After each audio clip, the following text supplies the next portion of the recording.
fix it. We want to fix it. Amen. So at this time, we want to stand and present the psalm and introduce our own husband, Ella, June Prayer.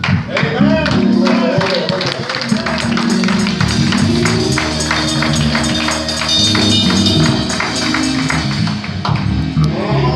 Dear Heavenly Father, we come to you right now, God. Thank you, Lord, for your awesomeness, God. We come to you right now, God. First of all, God, to forgive us, God. Because anything that we said, thought, or felt that was unlike you, God. God, we thank you for your forgiveness and we receive your forgiveness. God, we come out to praise your name, God. For you are worthy to be praised. And we lift you up right now, God. In the name of Jesus, Lord, we acknowledge your presence on today, God. God, if there's anyone that's sick, God, touch their hands down body right now, God. From the crown of their head to the sole of their feet right now. Touch them mentally, emotionally, financially right now. But more importantly, spiritually right now, God. God, we speak, God, that you meet the needs of your people on today, God. And God, we speak, God, let me move out the way, God. Don't even let me be seen or heard, God, but you be seen, you be heard right now. In the name of Jesus, and send about everything you stand for. You bind every problem, you bind every confusion, you bind every distraction right now. In the name of Jesus, we declare the testimony that's coming from this right now, God. In the name of Jesus, we give you the glory,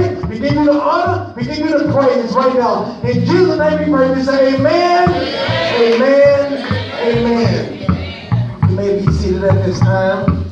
Give honor to God, to our pastor, to our Sister Logan, to our very own Minister Dr. Conley, to our people hailing from Houston right now, the Bonds. Thank God for them. Thank God for not just for the couple, but the entire family. Thank God for them being here. Thank God for the Conleys being here. Thank God for also you being here. What we're going to do, we're going to turn to James, the first chapter, and the second verse. All right. Amen. James, the first chapter and the second verse.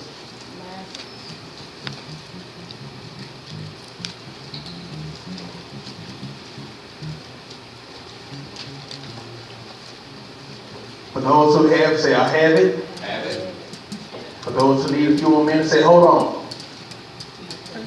Nobody can hold on? All right. Okay, for those who don't have it, you don't have to say anything. Those who do have it, just say amen. Amen. Okay. I'm going to read from the New King James Version. And it reads like this. It says, my brothers, count it all joy when you fall into various trials, knowing that the testing of your faith produces patience. But let patience have its perfect work, that you may be perfect and complete, lacking nothing. Verse 5, it says, if any of you acts wisdom, this is pertaining to Hanuman, verse 2 through 4. If any of you lack wisdom in this situation, let him ask of God, who gives to all liberally and without reproach, and it will be given to him. I want to tell you that your outlook in the situation that you deal with in life, your outlook will determine your outcome. And your attitude will determine your actions. What are you going to do about it? So, in verse 2, he did not say if you fall into temptation or to trials, to various trials. It says when, that means when problems come. The New King James, the King James Version says fall into divers. That doesn't mean that you fall ignorantly or stupidly in situations or by accident. That means when you encounter or face situations face to face. That's right. That means when you face it. That means no matter who you are, no matter how saved you are, We will face situations. But the word divers, we said divers trials. That means different or variety of situations. And then verse 5 tells us, if any lack wisdom, if you don't know how to handle the situation, what you do? You ask for wisdom to God. You ask God for wisdom in how to handle the situation. And so now, and also, last but not least, the word reproach. And God will give it to you liberally, that means freely, without reproach. That means without harsh or verbal abuse. In other words, God willfully want to give it to you. He cheerfully want to give it to you. Which leads me to today's topic. Today's topic. I want you to turn to your neighbor, and I want you to look at them eyeball to eyeball. And I want you to tell them, you can't give up. You can't give up. You can't give up. Now, you don't have to look at your neighbor anymore. I want you to point to yourself and say, I can't give up. Say it like you mean it. I can't give up. That means no matter what situations occurs in your life, when problems come, not if, but when problems come, God has already told me what to do. So based on what God says, I can't give up. And so, if those of you who may want to talk about the pink elephant in the room, if y'all want to know why I got this on, the reason why I have this on because a couple of weeks ago they had the Olympics to end. All right, amen. And they had the Summer Olympics. Amen. And there were a lot of track and field events which America won a lot of gold medals. Right. And so since people have saw that, and some are local that won the gold medal. So that should be a reminder to you. And God showed you in TV form on how to handle the situation. And we're going to handle it just like athletes. We're going to handle it like runners. We're going to handle it like joggers. And when joggers deal with situations, the situation that we deal with is not so much physical, but it deals with the main area we're going to talk about today. We're going to talk about the mind. We're going to talk about what the devil trying to make us give up. The mind. Now, this is not a message that we're not going to point fingers. We're going to take an inventory, a personal inventory on each other, on yourself. Everybody take a personal inventory of yourself. This message is to each and every one of us, from the pulpit on down. So this is not someone that we should be thinking about, that message is for somebody. This message is for that person right there. Oh, I know what's going on in that person's life. No, this is for you. And who knows, you may not be dealing with anything right now. Thank God for you. You may not have dealt with anything yesterday. Thank God for you. But you keep on living, you will be faced with a problem. And I found out it's many people that put down other people when they deal with their own problem, but they want a big support system when they deal with their own problem. So the thing is, everybody got a problem that they're dealing with. There is no big eyes or little U's. There is no big problem or little problem concerned about somebody else. Everybody's problem matters. And it may not matter to you, but it matters to God. And it matters to those who care. So let this message talk to you specifically about your specific problem or situation that you're dealing with in life. So think about when we deal with problems. Sometimes problems, and I don't care how saved you are, sometimes problems make you depressed. Sometimes problems get you down. Sometimes even problems make you feel like you ain't even worth living. And we ain't talking about those who ain't saved. We talking about those who go to church faithfully. We talking about those who love the Lord and those who have testified. But we talking about when problems come your way. There's going to be a problem that you may face and you don't know where it came from.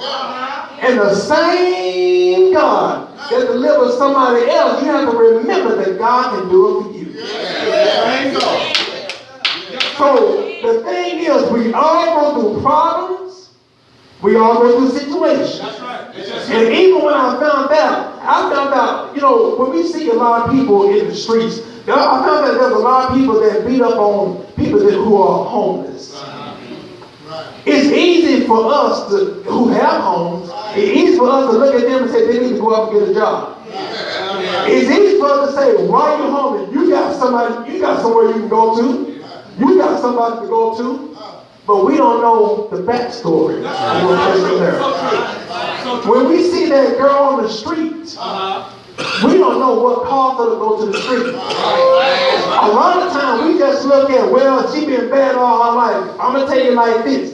You don't know if she been hurt by the church or not. You don't know what caused her to come. You know, this is the place that people come to get help. But there's so many people that have ran those from the church instead of bringing them to the church.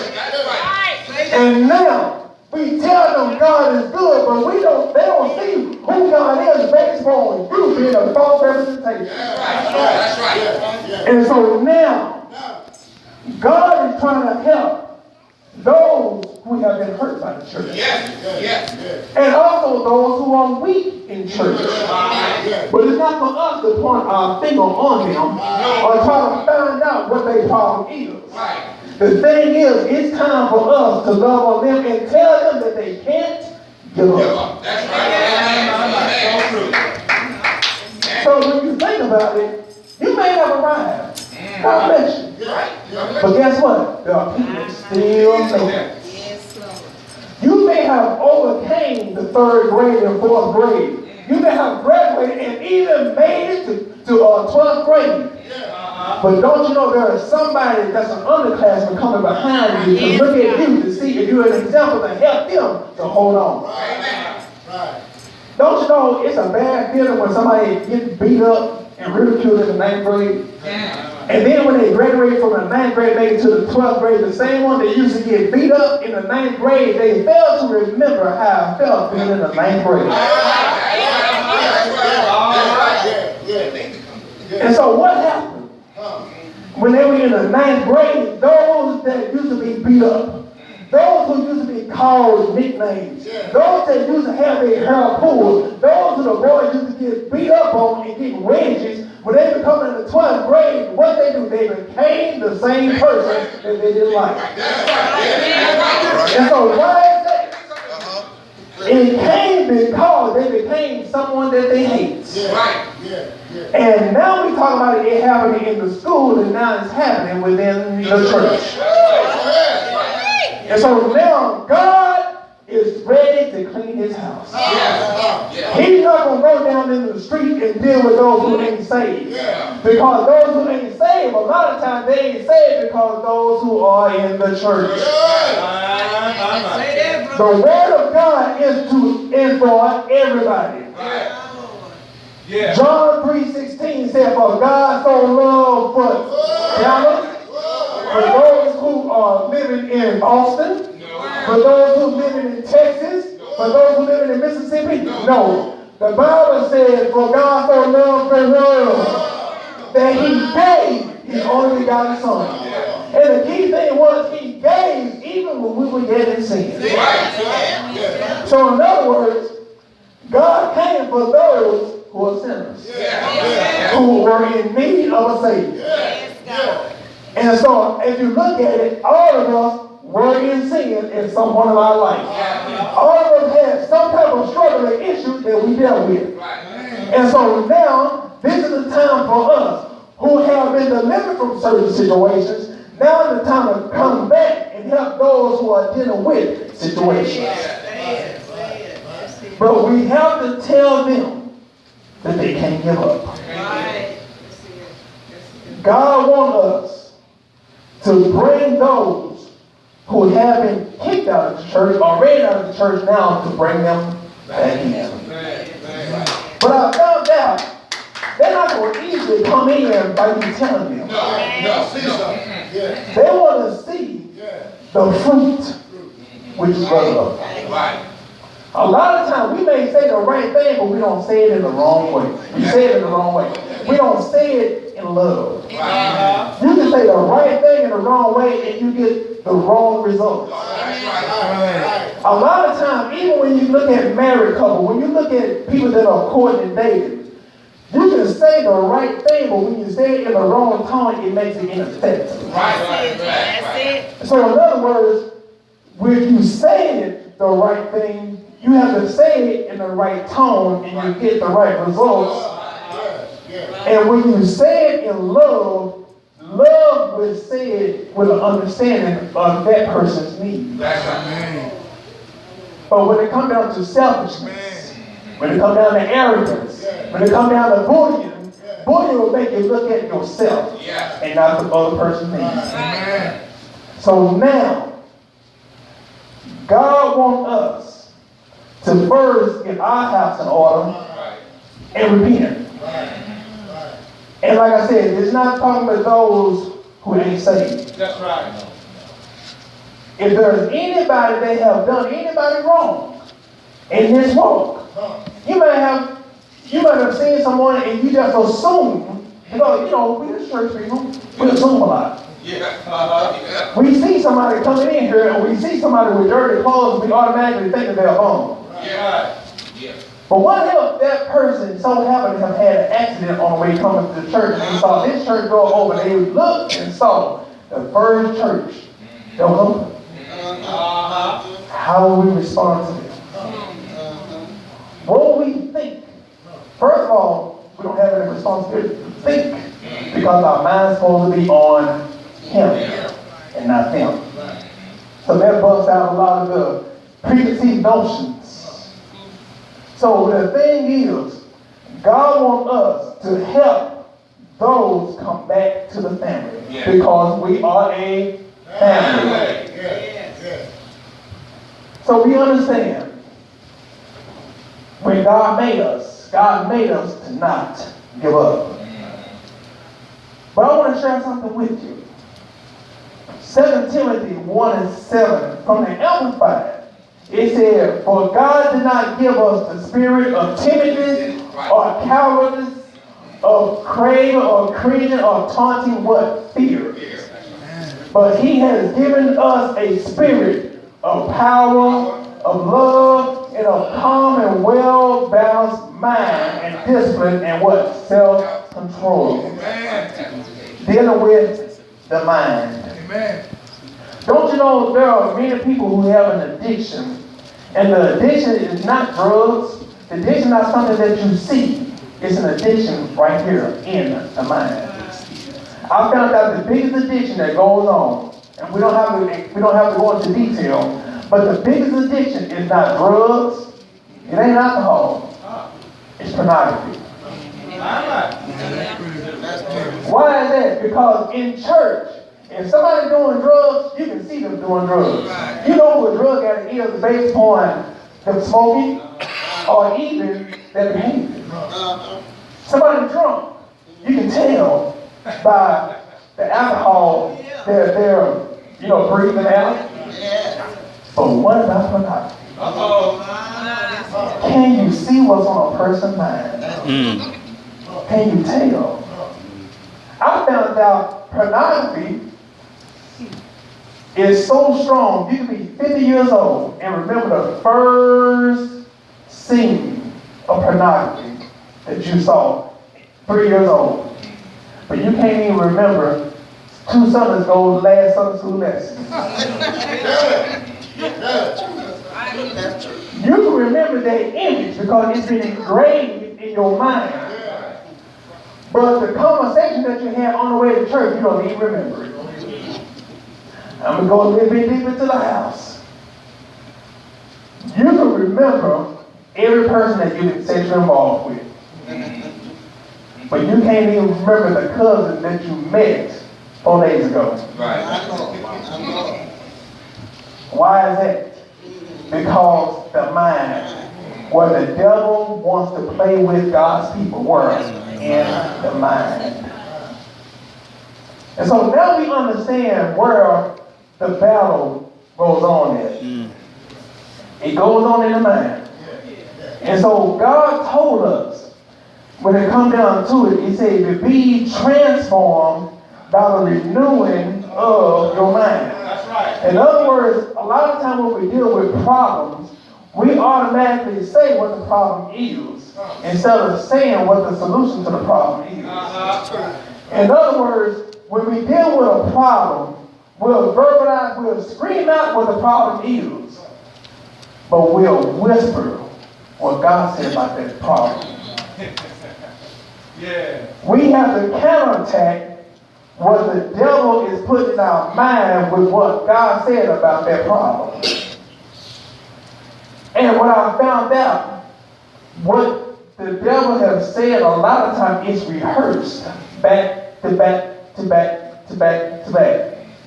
If the devil don't deal with you when you're up and conscious, he will deal with you in your dreams. That's right. So let me ask you this. How many of us, me included, how many of us go to bed with the TV on?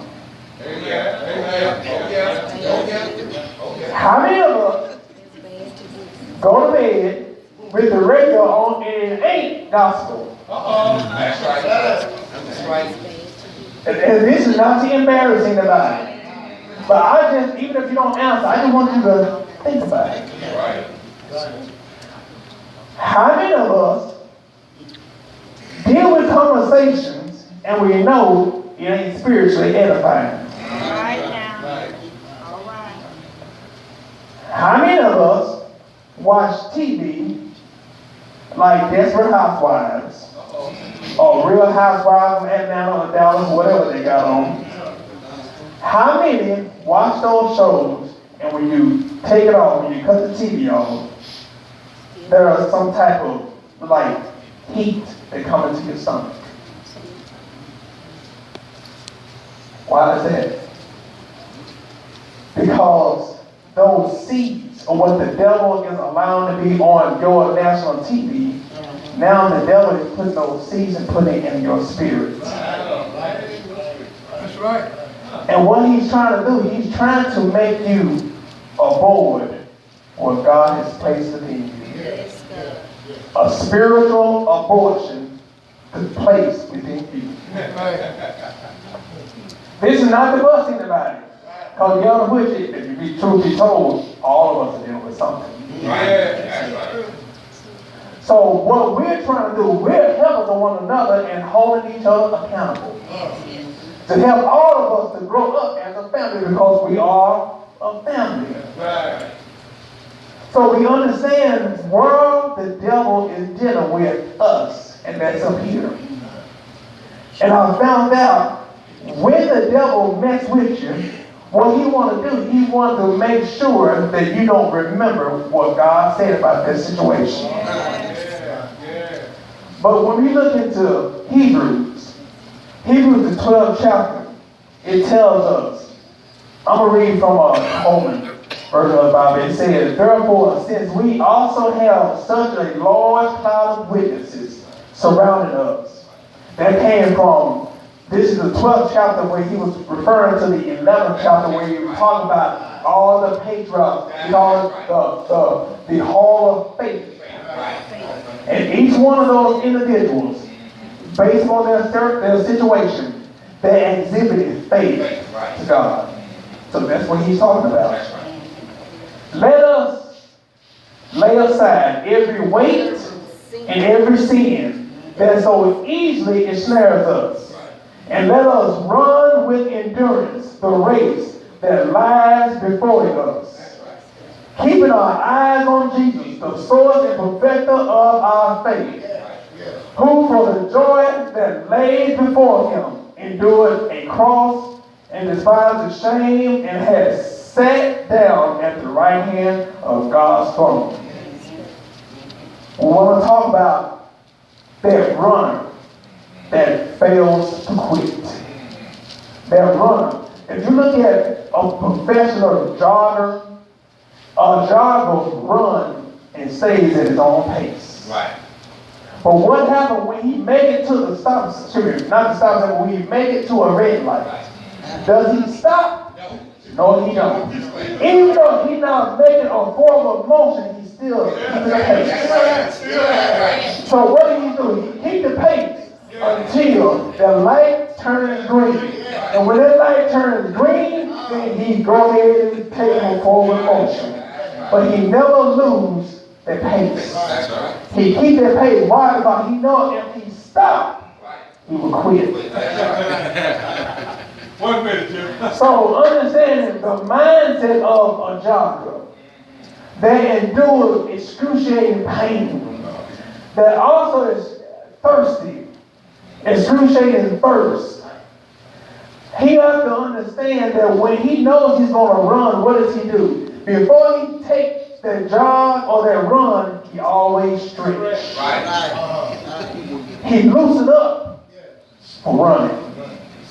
Even when we work out, what do? They say if you want to protect yourself, you have to stretch. A person that don't stretch before they exercise or before they run, they will hurt themselves.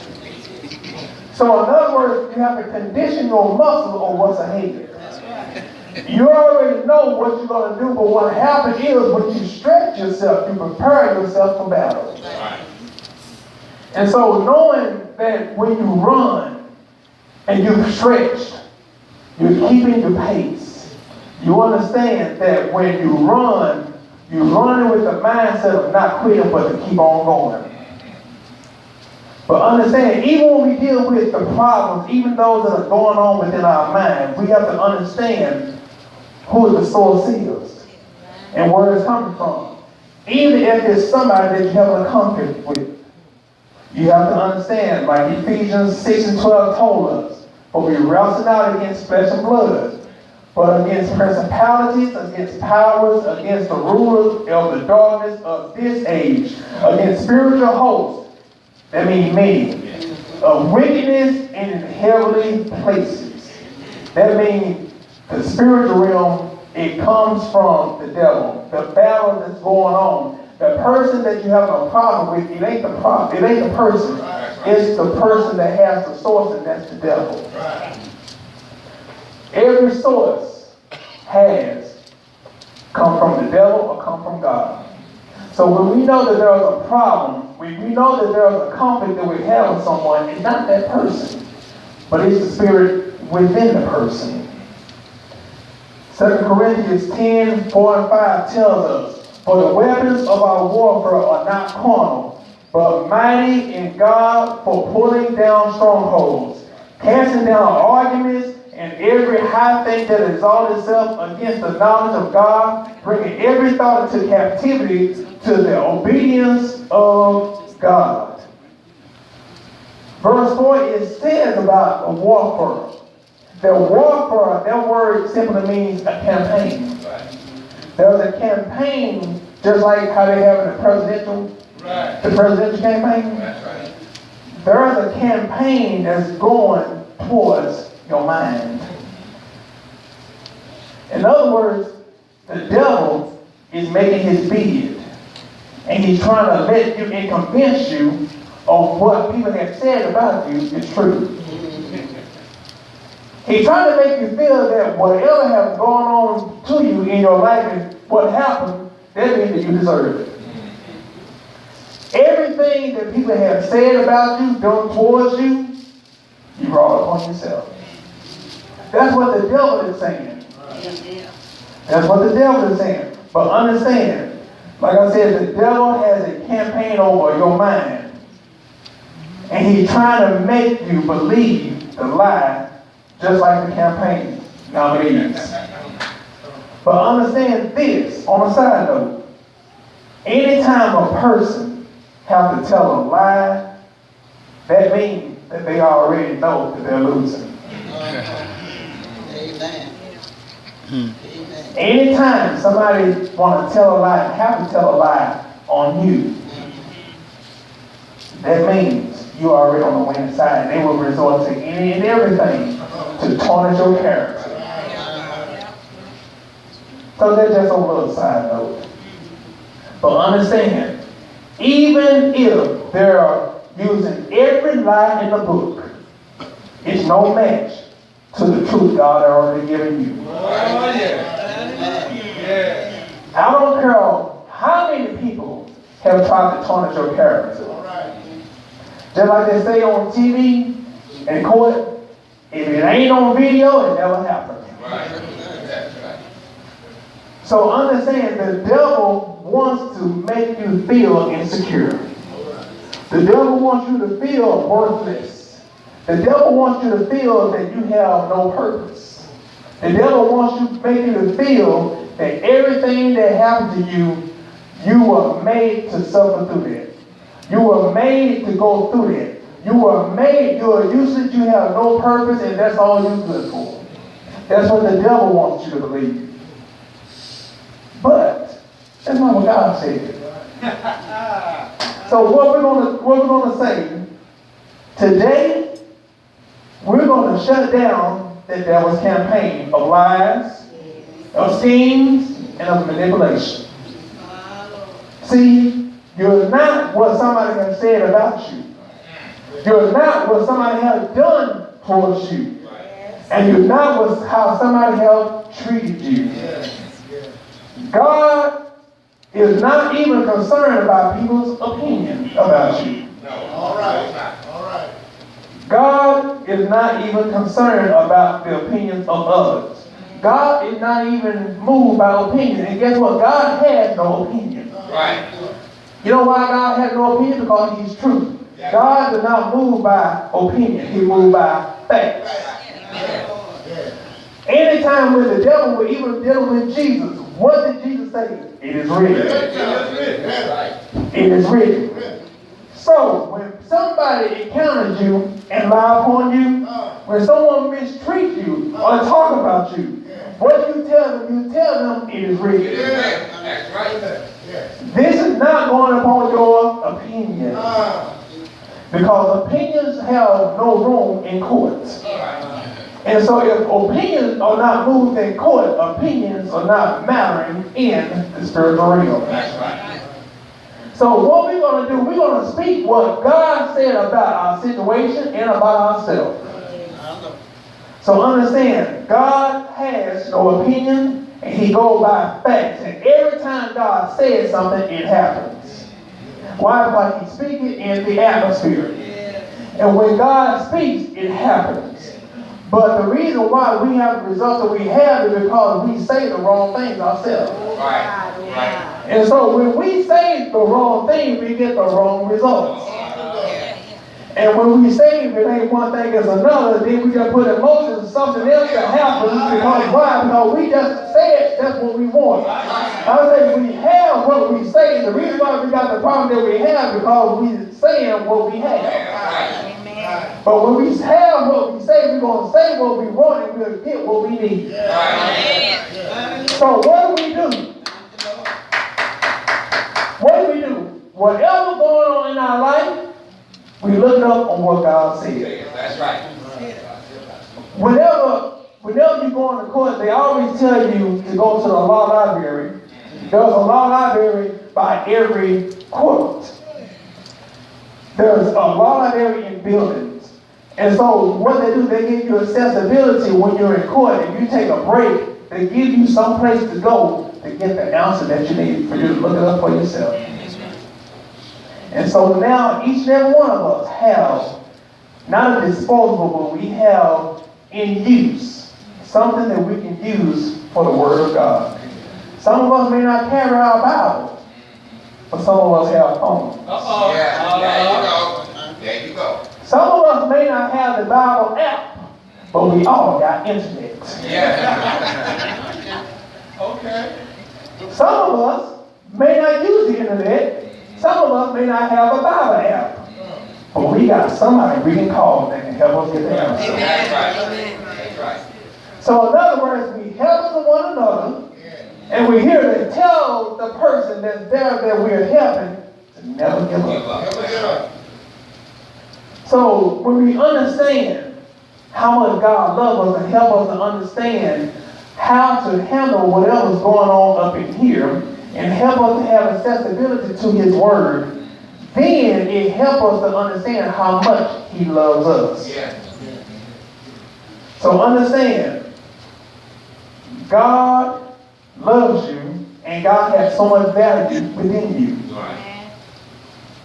But the devil don't want you to see who God made you.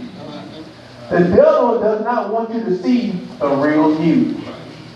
The devil wants you to see a false representation based on how people treat you, based on what somebody has said upon you, and even sometimes the mistakes in your past. The devil wants you to allow that to be your identity.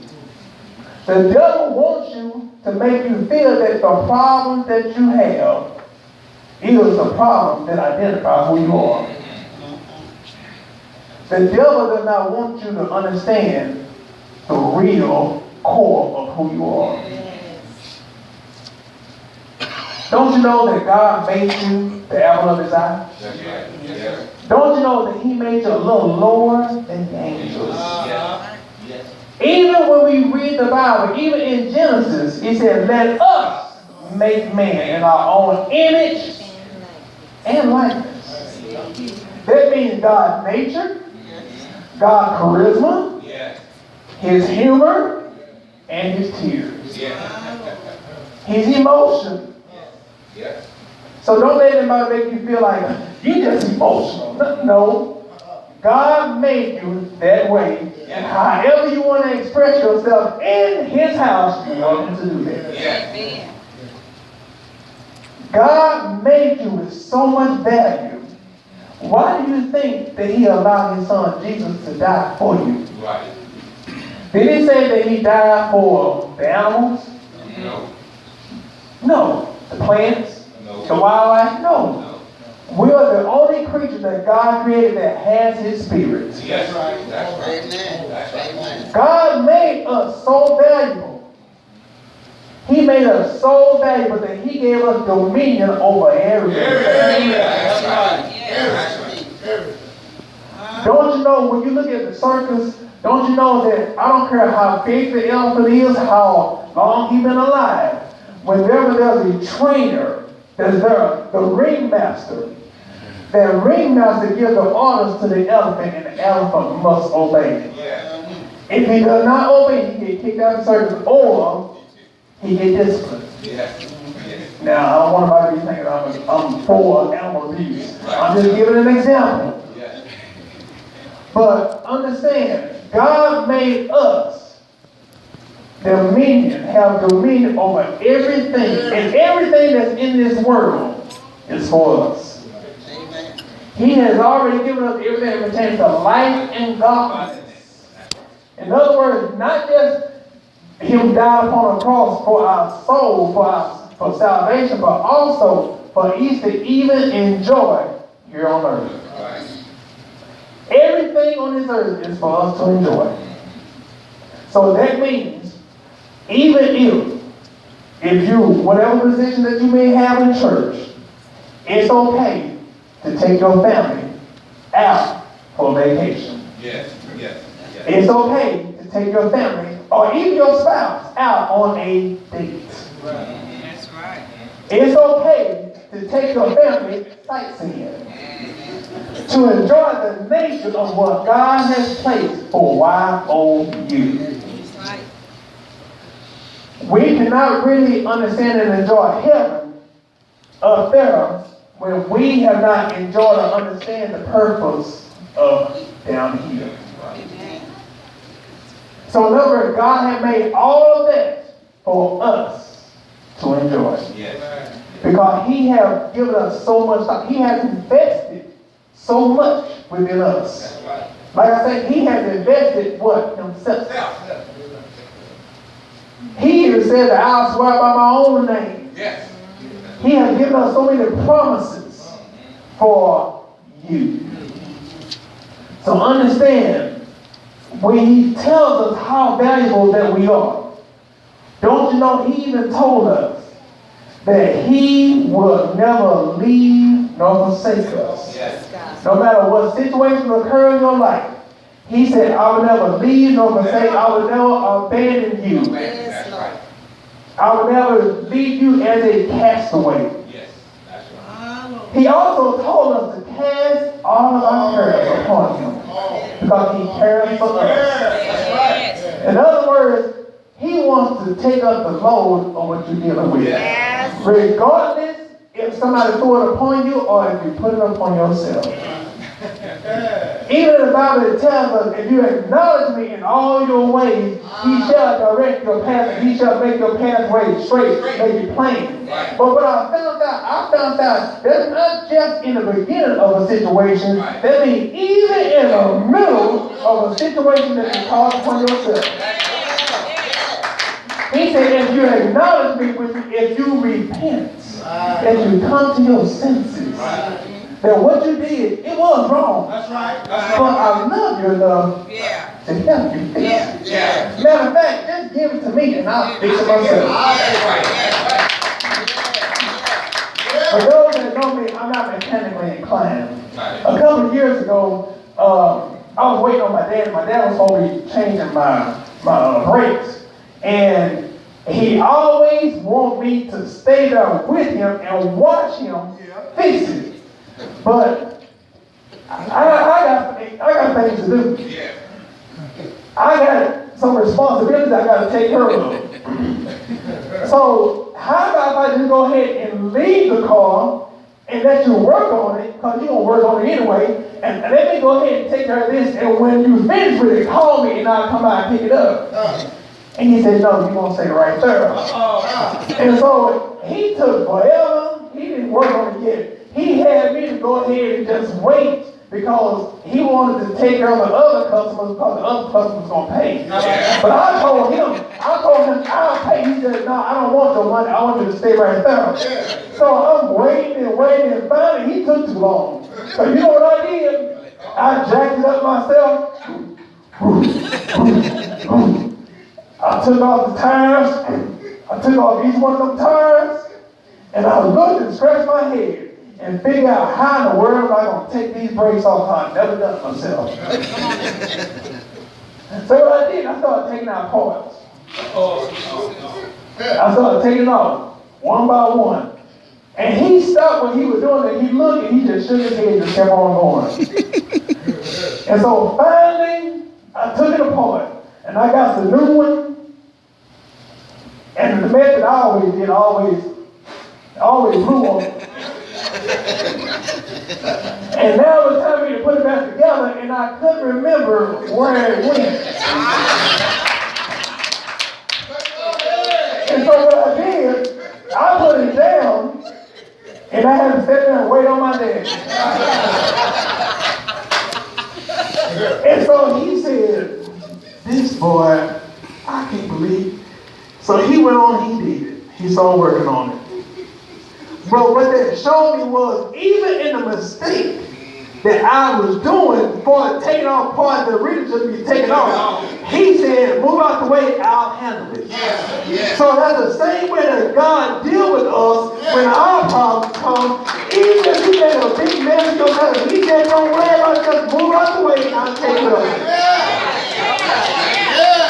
So if my earthly father was concerned about me to take care of my problem that I created, what about our heavenly Father? He loves us so much to take care of the problem that we even cause upon ourselves. So we have to understand how much God loves us. And even if you feel that you can't come to God because of the mess that you've been in, or even the mess that you're currently in, he said he is close to the brokenhearted. He even said that he even married to the backslider. So, in other words, he's committed to you in spite of you being committed to him. Right. That's right. He loved you enough to give you another chance. Yeah. But understand, you feeling like you are not important, or you feel like you can't come to church, or you can't come to Bible study because what you've done was so bad, that's just the devil playing with your mind. Keep you away, that's right. Right. I want you to think about this. I want you to think about even a problem that you're dealing with. The problem that you're dealing with has a deadline. Yes. We sing that song, trouble don't last always. Right. We've been made to endure but a night. Right. But joy comes in the morning. Right. And the devil wants so many people to kill themselves or die before morning comes. But God wants you to keep living. That's right. Even if you don't see your way. Jesse Jackson used to say, keep hope alive. So if your name is hope, then keep you alive. So sometimes you have to remember, no matter what situations go on, no matter how bad things have been, you can't give up.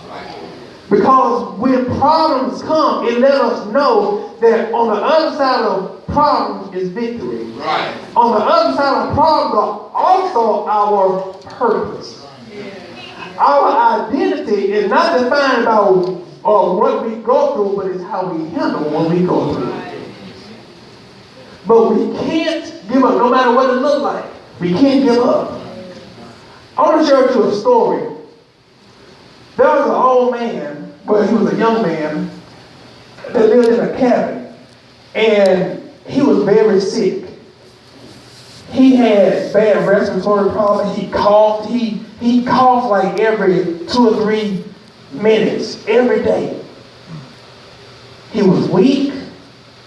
And one day he was lying in the bed, and he heard God told him to go outside and push the rock. So when he found out it was God that told him to push the rock, he went outside and started pushing the rock. And he pushed on the rock every day, sometimes hours a day. He pushed, but it didn't move. He pushed, but it didn't move. And so, as time went on, he did that. Weeks turned into months, and there would be people that would be driving by looking at him, shaking their head. There would be people driving by blowing their horn and keep on going. Nobody ever helped him. And so after some time, those months turned to years. He kept pushing, and it never moved. And so finally when people started telling him, hey man, you need to stop. Oh man, you would never push on that rock. You would never move that rock. He ended up started thinking, man, why am I doing it? I've been doing this for years, and it's not even moving an inch. And so finally he said, you know what, God?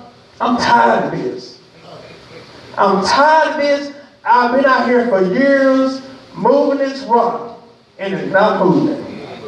So finally God spoke to him and said, son, first of all, look at yourself. When I chose you to move the rock, you were coughing. You were weak.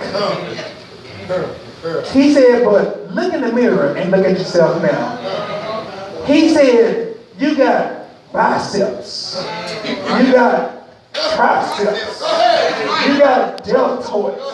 He said, when I met you, you were coughing because you didn't have your lungs developed, but now you haven't coughed in years. That's right. He said, you're developed right because you pushed on the rock. But he said, the key thing was, I told you to push on the rock, but I never told you to move the rock. The key thing was, I wanted you to push on the rock because the rock was helping you to become just like the rock. So when it comes down to it, when we obey God, no matter what it looks like, no matter what people have said, no matter what type of discouragement people throw upon us, when we obey God, God will give us the results of what we want. So no matter what it looks like, just keep pushing on the rock. The rock may be a problem marriage that you're dealing with. The rock may be insecurity that you're dealing with. The problem may be some type of addiction or drugs that you may be dealing with. But God said you keep looking up to Him and work on that rock. And when you work on that rock, you will get the result of what you need, and I will be there to help you. Because what? Because you're obedient to me in spite of what anybody else has said. In spite of the naysayers. In spite of what it looked like. He said, just push on the rock. So understand, that's how much God loves us. So as I get ready to close, I want you to think about this. I want you to think about if there's anybody that have allowed the devil to deal with their mind. If there's anyone that have even considered giving up. And I'm going to tell you like this, like I always say, that doesn't mean you ain't saved. There are situations that occur in life that sometimes it just challenges us and we don't know how to properly handle it. And so that's why we here as a family. We're helpers of one another. Are you your brother's keeper? Yes, you are. Don't you know I'm responsible for you just like you're responsible for me? And I'm going to tell you this, everybody needs an accountability partner. And I don't care how long you've been preaching, I don't care if you're a bishop, apostle, or whatever. Everybody at some point in their life need a word of encouragement. I don't care how long you've been on the battlefield. That's why you're not an army by yourself. We are soldiers, but we are in a family. So understand, 1 John 1:9 tells us, if we confess our sins, He is faithful and just to forgive us of all of our sins and cleanse us from all unrighteousness. And if you're not saved, this is a perfect opportunity for you to accept Jesus Christ as your personal Savior. Yes. But I want to bring up this. Salvation. It's so easy. Don't let anybody make you feel like it's so hard. You gotta go prove something to someone that you saved. No, it ain't. No. We always talk about it in Sunday school. That's called legalism. Right. That's right. Being legal. Jesus died upon the cross, and all you need to do is receive it. That's right. It's a free gift. That's right. Receive it. And the stages of salvation, when you accept Jesus Christ as your personal Savior, the first step, the first stage, God removes the penalty of sin. That's right. That's right. He tells us for the wages of sin. In other words, the payment for sin is death. But the gift of God is eternal life. The gift, that means God gave it, not man. Right. Not anybody else. God gave it. Why? He died upon the cross for you and I. That's the first stage of salvation. I'm going to bring up the third stage. The third stage is the presence of sin. When we die, we are no longer bound by sin. There is no more presence of sin. Right.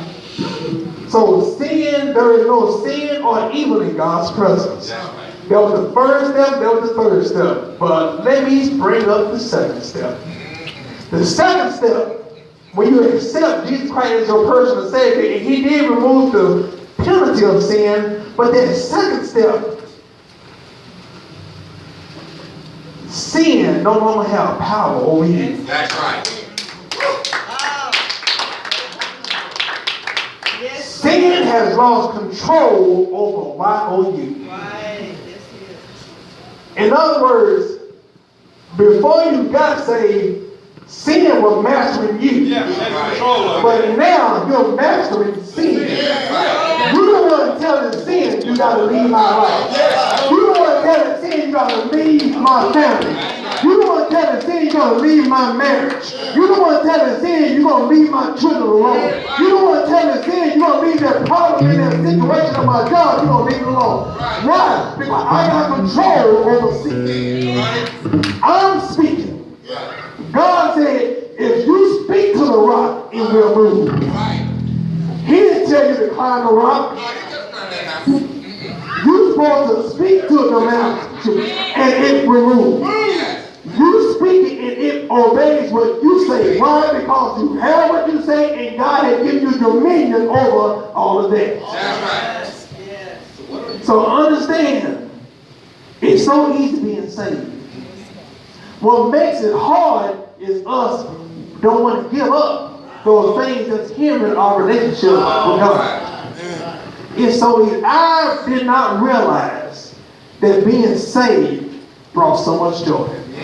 Even at a young age, growing up, we used to think that being saved was for older folks. People in their 70s and up. Because they closer to seeing Jesus. That was back in the day. But now, younger folks are leaving out here before the older folks. But I found out when you accept Jesus Christ your personal Savior, that means everything that you did with your life, now you got somebody that loves you enough to take care of it for you. That means you have eternal life and eternal hope. Why? Because you have Jesus Christ as your Savior. And if you have Jesus Christ as your personal Savior, nothing else matters. You can walk through a problem confidently because why? Because that ain't your problem no more. Now, all we need to do is just come and just speak to the situation. It's just like a boxing match. We don't have to fight Mike Tyson. We don't have to fight the old Muhammad Ali to get victory. All we need to do is just show up. When we show up, then we know what happened. Our representative come in and take care of that problem. All we need to do is show up. And when we show up, God will show out. Why? Because we are his representative, but when it comes down to the problem, he want to represent us. That's why he died on the cross. You know, he exchanged his life for ours on the cross. That's what with us on the cross. But he exchanged himself for us. And so even when the problems come in your life, he said, just tag me in. Those who know I like wrestling. He had to come. And he doing this to the crowd. You know, come on, tag me in. And don't you know that the enemy is in the corner and he just standing there and he dare you go into the corner to tag God in. There you go. So that's the kind of help that we have. So understand, whatever situation that you're dealing with, understand, don't let the devil take this from you. You're not here by accident. You're not here by coincidence. God did not allow you to still be alive for you to feel that your life is a waste. Everybody has a purpose. Everybody's important. Not just those who are seasoned in their years, but even the little baby that's back there. That's right. Everybody has importance. Because anyone that's out here that feel like, you know what, I need somebody, we don't have to know what the problem is, but even if you just want to touch and agree that whatever God said about you, you want to accept that for yourself. Whatever situation you may be dealing with in your life, if you want to just touch and agree, we're here to help right now. And like I said, Jesus died for you. He even knew you before you were in your mother's womb. He knew you before you even came into the scene. Before mom and dad got together, he knew you were going to be here. He knew whatever situation that's going on, he knew that you were going to be dealing with it. But he said that I never left you when you were going through. I never abandoned you when you were going through. I was right there with you. When you thought it was bad, it could have been worse, but I forbid you from getting where it was because I was with you all along.